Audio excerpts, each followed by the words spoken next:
안녕하세요. 저는 40대 중년 여성으로 조그마한 회사를 운영하고 있습니다.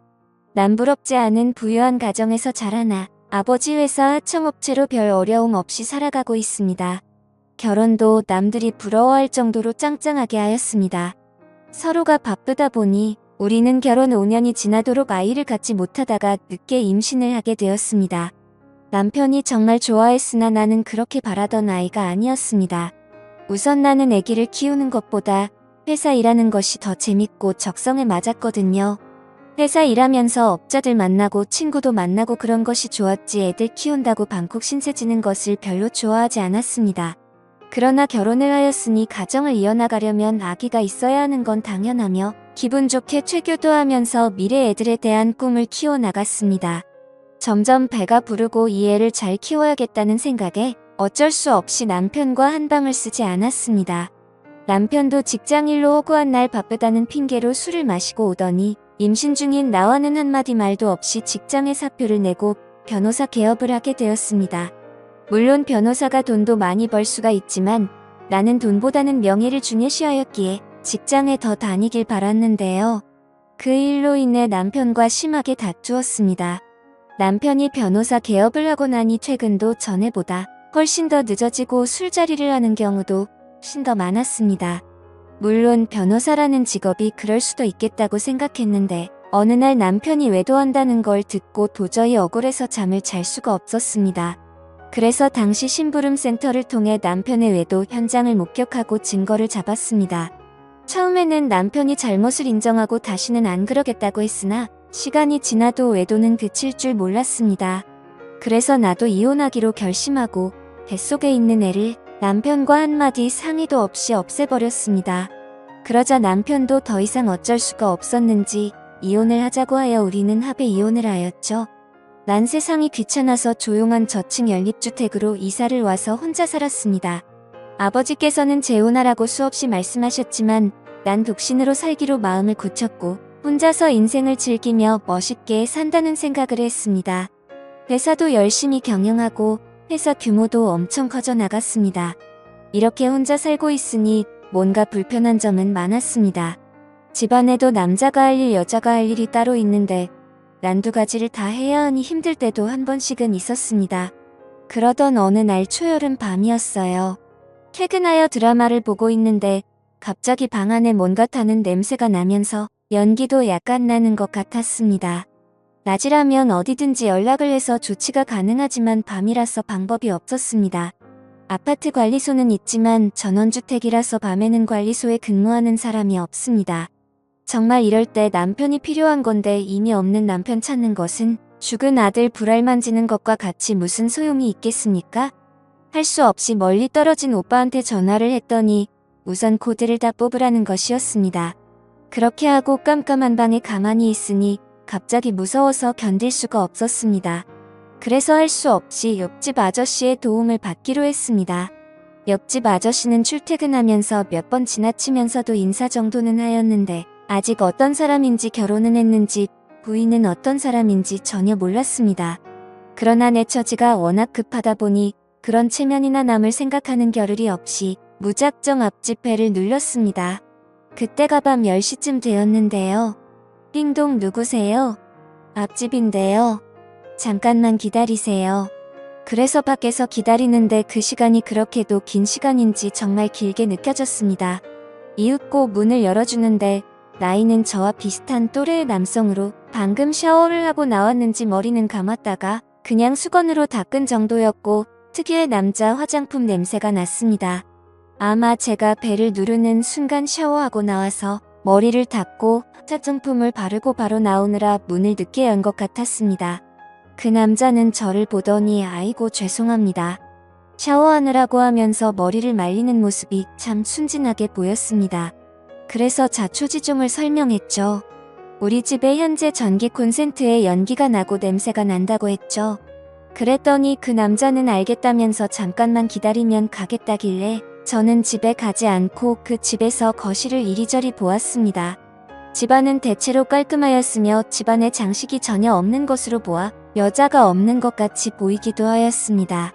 곧 남자가 드라이버랑 연장을 챙겨와서 집으로 갑시다 하길래 같이 와서 저는 휴대폰으로 플래시를 작동시켜 집이 켜졌는데요. 우선 연기가 나는 콘센트를 보더니 아 이러면 안 되는데 하면서 두꺼비 집을 열고 그곳에서 뭔가 새로 교체를 하는 것 같았습니다. 그 사이 난 그 남자와 머리를 거의 가까이 대고 휴대폰으로 불을 밝혀주는데 남자의 향수가 정말 환장하게 만드는 것이었습니다. 남편과 이혼하고 10년 가까이 혼자 살아왔기에 정말 남자와 이렇게 가까이 있어 본 것도 오랜만이었습니다. 난 그렇게 좀 더 오랫동안 불을 부딪혀주고 싶었는데 그 남자는 금방 고쳤어요. 이제 다 되었습니다. 불을 켜보세요 하길래 전 불을 켜고 우선 아까 연기가 나던 곳으로 가보았는데 연기도 나지 않았고 아무런 냄새도 나지 않았습니다. 그래서 그 남자는 혹시 또 냄새가 나거나 연기가 나면 연락주세요 이렇게. 밤 늦었는데 어떻게 또 말씀드리나요?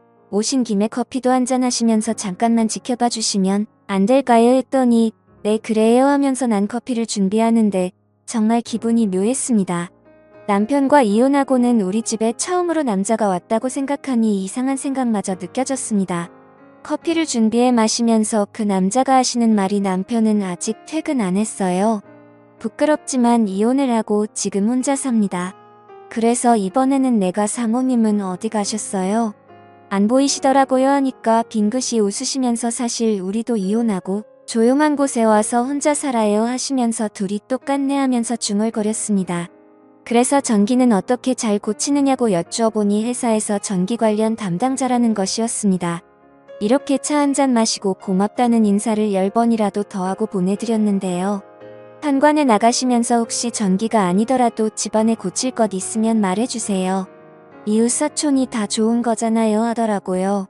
정말 좋은 분 같았습니다. 그날 이후 회사에 가도 집안에 와도 그 아저씨 생각이 자주 나더라고요. 그러던 어느 날 회사 거래처에서 전복을 한 상자 주더라고요. 마침 토요일이고 양도 많아 혼자 다 먹을 수도 없어 옆집 아저씨 좀 드리겠다는 생각이 들더라고요. 그래서 전복을 맛있게 요리해서 맥주 2캔이랑 가지고 옆집 배를 누르고 들어갔더니 거실을 정리 중이라 집이 어지럽게 늘려 있었습니다. 그래서 전복 좀 드시라고 가져왔다고 했더니 이혼한 전부인 서랍장을 버리기 위해 꺼내는 중이라 너무 지저분하다고 하시면서 같이 한잔해요 라고 하는 것이었습니다. 그리고 나서는 금방 또 집이 너무 지저분한데 아주머니 집으로 가서 한잔하면 안 될까요 하는 것이었습니다. 그래서 우리 집으로 와서 전복으로 한잔했습니다.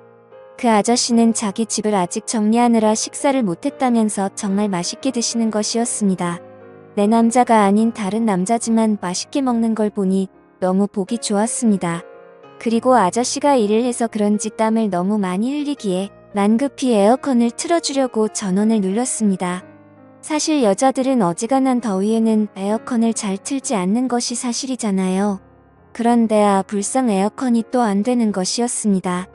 나 혼자 당황하여 이것저것 만지고 있으니 남자분이 에어컨 안 되십니까 하더니 살금살금 오시더라고요. 그래서 이것저것 만지더니 실외기가 안 되는 것 같네 하면서 실외기 위치를 물어보시더라고요. 그래서 가르쳐줬더니 실외기에 가보시더니 금방 또 에어컨이 잘 되었습니다. 정말 그 아저씨는 기술자가 틀림없었습니다. 에어컨도 틀어놓고 술을 한두 잔 하셨고 나도 술을 받아 마셨습니다. 사실 여자라서 그렇지 나도 술은 보통 술이 아니거든요. 맥주 2캔을 다 마시고 왠지 부족한 것 같아 거래처에서 선물로 받은 고급 양주를 꺼내니까 아저씨가 에이 따지 마세요 하면서도 은근히 기분 좋은 눈치를 지으면서 우리들은 술을 제법 마셨습니다. 술이 들어가니 모두가 전남편 전 마누라와 이혼하고 그 불만에 대한 말들이 자연스럽게 쿵짝이 잘 맞았고 공감도 많이 생겼습니다. 이렇게 술이 들어가니 그 아저씨는 술이 약한지 좀 취하는 것 같았습니다. 그러더니 그 자리에 그대로 쓰러지 기회 나는 베개를 가져다 주었습니다. 금방 그 아저씨는 그렇게 골아떨어지더군요. 그 사이 저는 술 먹던 상도 치우고 다 정리하고 침대에 누웠는데 도저히 잠을 잘 수가 없었습니다. 비록 이혼한 여자이지만 옆집 남자가 내 방에서 저렇게 잠을 자는데 생각하니 도저히 믿어지지 않았고 자는 모습도 보니 너무나 좋은 사람같이 보이면서도 남자같이 보여 사실 마음도 끌렸습니다. 에어컨을 틀어두면 감기 걸릴까봐 에어컨을 껐더니 땀을 흘리셨습니다. 그래서 더운가 싶어서 가까이 다가갔는데 그 순간 남자가 잠꼬대인지 일부러 그러는지는 몰라도 몸을 뒤척거리면서 부부간에 껴안듯이 옆에 앉아있는 저를 끌어안더라고요. 그래서 나는 더 움직이면 깰까봐 그대로 그 남자 옆에 살포시 누웠습니다. 가슴이 두근거려서 가만히 있을 수가 없었습니다. 그렇게 조금 시간이 흐르고 그 남자는 잠에서 깼는지 저와 눈이 마주쳤고 그날 이후로 저희는 연인 사이가 되었던 거죠. 사실 정말 내 인생에 남자는 없다라고 생각했었는데 얼떨결하긴 하지만 이제 그 사람과 재혼을 생각하고 있습니다. 서로의 아픈 과거를 거울 삼아 서로가 더 아껴주고 행복한 삶을 살려고 해요. 괜찮겠죠? 오늘의 사연 여기까지입니다. 구독 버튼 꼭 눌러주세요. 감사합니다.